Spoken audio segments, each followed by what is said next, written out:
Hello students, welcome to this video.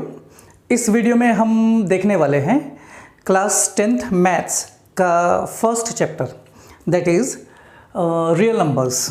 Okay, and ये introductory video है। That means इससे पहले कि हम एक्सरसाइजेस सॉल्व करें, आपको इस चैप्टर की कुछ basic theory and concepts clear कर लेने चाहिए। तो यहाँ हम देखेंगे कुछ basic theory before we start the chapter. Okay, now इसमें से हालांकि कुछ टर्म्स आपने पहले भी पढ़ रखे हैं प्रीवियस क्लासेस में, फिर भी एक बार फटाफट हम देखेंगे इनको।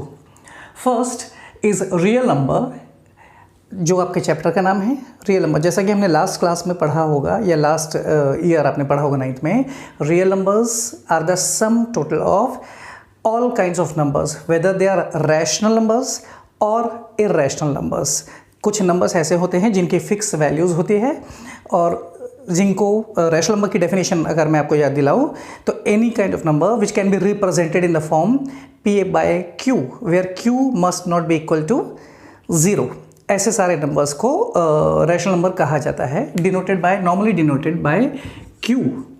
एंड इरेशनल नंबर्स, जैसा कि आपने लास्ट टाइम भी देखा होगा, √2, √3, √11 या 1.001, 001, इस प्रकार के number non terminating and non repeating, जिनकी कोई फिक्स वैल्यूज़ नहीं होती है, उनको कहा जाता है इरेशनल नंबर्स। तो ये हो गए irrational numbers. So the basic total of rational as well as irrational numbers are called real numbers. Okay, और आपके चैप्टर का नाम है real numbers. That means all kind of numbers जो हम इस चैप्टर में डिस्कस करेंगे। Second, Euclid's division lemma. ये चैप्टर से रिलेटेड कुछ थ्योरी आपको 9th क्लास में भी है। हालांकि पिछले कुछ समय से ये चैप्टर अक्सर छुड़वा दिया जाता है स्कूल्स में, क्योंकि ये सिलेबस से इन एंड आउट होता रहता है। फिर भी मैं एक शॉर्ट में आपको समझाने की कोशिश करता हूँ। Euclid's division lemma. यूक्लिड्स एक मैथमेटिशियन का नाम है, अलेक्जेंड्रिया इजिप्ट से। वो ग्रीक मैथमेटिशियन थे जिन्होंने इस फॉर्मूला को बनाया है। डिवीजन, क्योंकि नॉर्मली इसका इस्तेमाल डिवाइड में किया जाता है। हालांकि आप सब भी इसको काफ़ी पहले से यूज़ करते आ रहे हैं। अभी मैं जब बताऊंगा तो आपको समझ में आएगा ये वही फॉर्मूला है। And lemma is a kind of self proven statement. It's a kind of universal truth which need not to be proved. आप लेमा ऐसे स्टेटमेंट्स होते हैं जिनको प्रूव करने की ज़रूरत नहीं होती है। आप लेमा की मदद से दूसरी चीज़ें प्रूव कर सकते हैं। फॉर एग्जाम्पल, जैसे नेक्स्ट टर्म में आपको दिए Euclid's division algorithm. Algorithm word का मतलब होता है जब किसी लेमा को यूज़ करके या किसी सेल्फ प्रूवन स्टेटमेंट को यूज़ करके हम किसी और क्वेश्चन को स्टेप वाइज, प्रोसीजर वाइज बनाने की या सीक्वेंस वाइज बनाने का एक प्रोसीजर फॉलो करते हैं। तो किसी भी चीज़ को एक स्टेप वाइज प्रोसीजर फॉलो करके सॉल्व करने के तरीकों को कहा जाता है algorithm. Okay, so the basic statement is Euclid's division lemma. Okay, now वो स्टेटमेंट क्या है?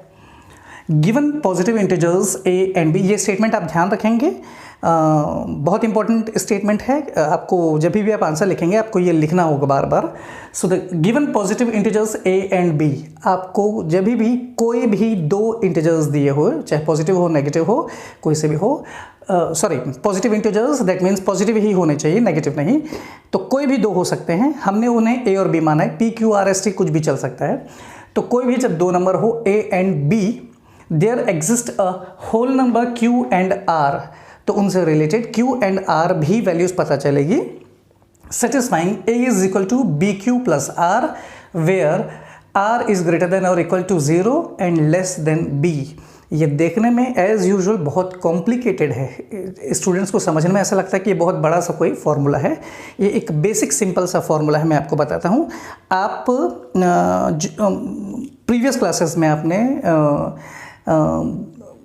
मैथ्स में वो सॉल्व किया होगा डिवीजन। उसमें एक फॉर्मूला लिखते हैं अक्सर आप, डिविडेंड, है ना। सो बेसिकली आप लिखते हैं dividend is equal to divisor into quotient plus remainder. So basically ये वही फॉर्मूला है।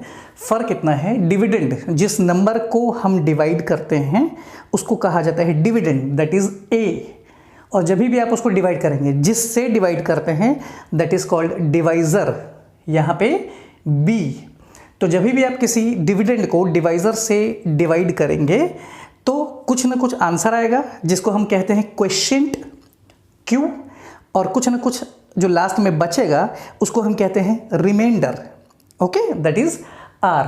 सो बेसिकली ये फॉर्मूला ही है कि dividend is equal to divisor into quotient plus remainder. Now dividend को हमने माना है A और डिवाइजर को माना है B, इसलिए लिखा है कि जब भी आप किसी A को B से डिवाइड करेंगे तो you will get to values Q and R। Q मतलब डिवाइड करके जो आंसर आएगा दैट इज क्वेश्चंट, और R मीन्स जो आखिरी में बचेगा दैट इज रिमाइंडर। सो यही फॉर्मूला इस तरीके से लिखा हुआ है, देखिए dividend A is equal to divisor into quotient that means B into Q plus R। ये फॉर्मूला बेसिक है, आप हमेशा ध्यान रखेंगे, A is equal to B Q plus R, okay. दूसरा, वेयर इस स्टेटमेंट का मतलब, इसका मतलब है कि R 0 के इक्विवेलेंट भी हो सकता है। ये ध्यान से लिखेंगे, दोनों तरफ इक्वल के साइन नहीं होते हैं। R 0 या 0 से बड़ा होता है। जब भी कभी आप किसी नंबर को डिवाइड करेंगे या तो वो एग्जैक्टली डिवाइड हो जाएगा, so the remainder would be 0, या वो डिवाइड नहीं होगा तो कुछ ना कुछ बचेगा लेकिन पॉजिटिव में बचेगा। इसलिए लिखा है कि रिमाइंडर हमेशा या तो 0 होता है या 0 से बड़ा होता है, लेकिन B यानी डिवाइजर से हमेशा छोटा होता है। दैट मीन्स अगर आप किसी नंबर को 2 से डिवाइड कर रहे हैं तो रिमाइंडर 0 हो सकता है, 1 हो सकता है, 2 नहीं हो सकता है। अगर आप 5 से डिवाइड कर रहे हैं दैट मीन्स रिमाइंडर 0 हो सकता है, 1, 2, 3, 4 हो सकता है, 5 नहीं हो सकता है। That means remainder any how divisor से कम ही होता है। इसलिए लिखा है कि whenever A is equal to BQ plus R, where R is always equal to or greater than 0 but less than the divisor that is B। तो जब भी आप इस स्टेटमेंट को यूज़ करेंगे ये पूरा मेंशन करेंगे वहाँ पे, और इस लाइन को कहा जाता है Euclid's division lemma. Another important is Euclid's division algorithm.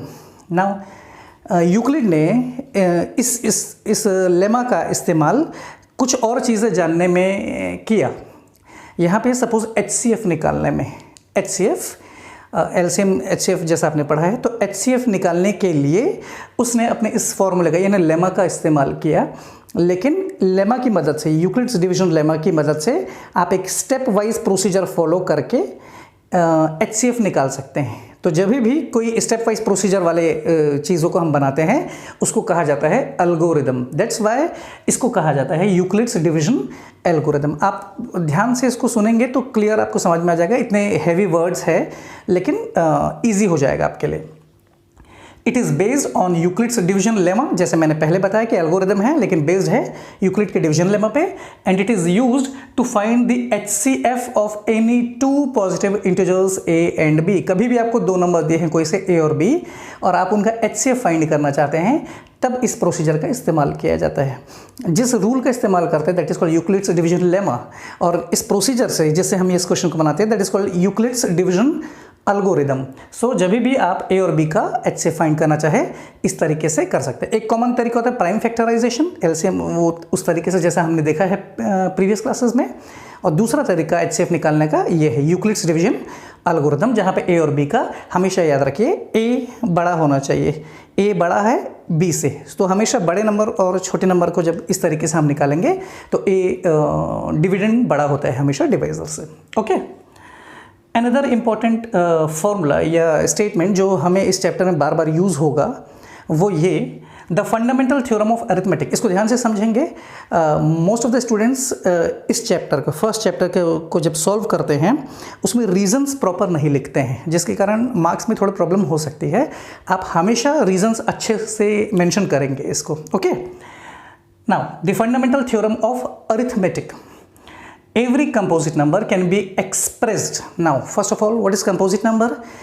All those numbers जो सिर्फ अपने ही टेबल में आते हैं, किसी और के टेबल में नहीं आते हैं, जैसे 2, 3, 5, 7 जो सिर्फ अपने टेबल में या 1 के टेबल में आते हैं उनको कहा जाता है प्राइम नंबर। प्राइम को छोड़ के जितने भी नंबर होते हैं वो सारे कहलाते हैं कंपोजिट नंबर्स। दैट मीन्स ऐसे सारे नंबर्स जो किसी और के टेबल में भी आते हैं, अपने टेबल में आते हैं, 1 के में आते हैं, प्लस किसी और के टेबल में भी आते हैं। दैट मीन्स उनमें कुछ ना कुछ कॉमन फैक्टर होता है, जैसे 4, 8, 6, these are composite numbers. Okay, याद रखेंगे हमेशा, बहुत कन्फ्यूजन होता है स्टूडेंट्स को। इवन नंबर्स, 2 से डिविजिबल जितने इवन नंबर्स, इवन को छोड़ के जितने होते हैं वो सब ऑड नंबर्स। बिल्कुल वैसे ही प्राइम को छोड़कर जितने भी होते हैं वो सब आप समझिए composite numbers. Okay, so formula is every composite number can be expressed. तो जब भी आप किसी कंपोजिट नंबर को लेंगे, सपोज 10, तो जब भी आप किसी कंपोजिट नंबर को लेंगे, आप चाहे तो इट कैन बी एक्सप्रेस और फैक्टराइज्ड। फैक्टराइज करना मीन्स उसके प्राइम फैक्टराइजेशन निकालना कि वो किस किस के टेबल में आता है। सपोज आप 10 का करेंगे तो 2 × 5 × 1, तो 2 × 5 × 1 वो कहलाता है इसका फैक्टराइजेशन। और क्योंकि फैक्टराइजेशन में खाली प्राइम नंबर्स ही होते हैं, this is called prime factorization. Okay, so formula is कि जब भी आप किसी कंपोजिट नंबर को फैक्टराइज करेंगे, it can always be express or factorize as a product of primes. जैसा कि 10 में हमने देखा 2 और 5, and this factorization is unique, और ये फैक्टराइजेशन यूनिक होता है। यानी किसी भी एक कंपोजिट नंबर का एक ही प्रकार से प्राइम फैक्टराइजेशन हो सकता है। हाँ, उसके नंबर्स का सीक्वेंस आगे पीछे हो सकता है। दैट मीन्स 2 × 5 हो या 5 × 2 हो, उससे कोई फर्क नहीं पड़ता है। फॉर एग्जाम्पल अगर 20 है तो आप नॉर्मल में करेंगे 20 को 2 × 2 × 5। ओके, तो ये उसका एक ही प्राइम फैक्टराइजेशन हो सकता है, कंटेनिंग 2 और 5 एज प्राइम नंबर्स। हाँ, इसको लिखने के ऑर्डर से कोई फर्क नहीं पड़ता है। यू कैन राइट 2 × 2 × 5 और 2 × 5 × 2 और 5 × 2 × 2, उससे कोई फर्क नहीं पड़ता है। लेकिन किसी भी एक कंपोजिट नंबर का एक ही प्रकार का यूनिक प्राइम फैक्टराइजेशन हो सकता है। वही लिखा है, every composite number can be expressed or factorized as a product of primes and this factorization is unique. एक ही नंबर के दो अलग अलग प्राइम फैक्टराइजेशन नहीं हो सकते हैं। From the order in which, apart from the order, इसमें ऑर्डर से कोई लेना देना नहीं है, apart from the order in which the prime factors occur. Okay.